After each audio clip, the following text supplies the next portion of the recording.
আমি জানি যে এইটা একটা জলদস্যুদের জায়গা এবং কোথার থেকে জলদস্যুরা আসে হয়তো এখন যিনি জলদস্যুদের নেতা ছিলেন, এই অঞ্চলের বড় নেতা ছিলেন, তিনি এখন নেই। জানি না সেই জলদস্যুতা কমবে কি কমবে না। এখানে কোস্টগার্ড আছে এবং আমি কোস্টগার্ডের ডিজি মহোদয়কে বলেছি যে একটু পেট্রোলিংটা বাড়াতে, যদিও আমাদের নৌ পুলিশের অবস্থা এখনও তেমন সুবিধা নয়, কারণ তাদের হাতে স্পিড বোট নেই ওরকম। আমি মনে করি রাজনৈতিক কুপ্রভাব ছিল, এটা প্রভাব না।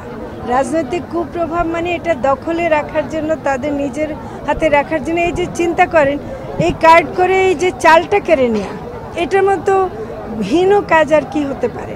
তো কাজে এবার আমরা যেটা চেষ্টা করছি একদম সূক্ষ্মভাবে তথ্য নিয়ে, যেন সত্যিকারের যারা জেলে, যারা প্রকৃত জেলে বলে, তারা যেন কার্ডের আওতাভুক্ত হয়। এবং সেটা কোনো রাজনীতি তো এখন সেরকম কোনো, আসলে আপনি যেটা বলছেন সেটা দলীয় রাজনীতি, এখন কোনো দলীয় সক্রিয়তা নাই, কাজে কোনো দলের এখানে প্রভাব খাটবে না।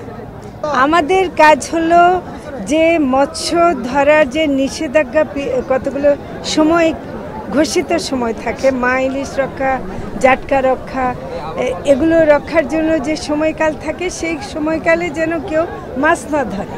এটার সাথে জলদস্যুর ব্যাপারটা অনেকটা স্বরাষ্ট্র আইন শৃঙ্খলার ব্যাপার হয়ে যায়।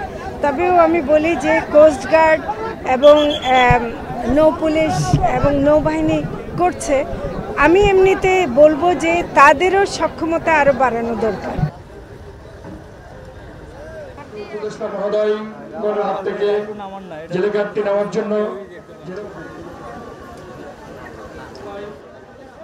সর্বশেষ আমাদের আজকের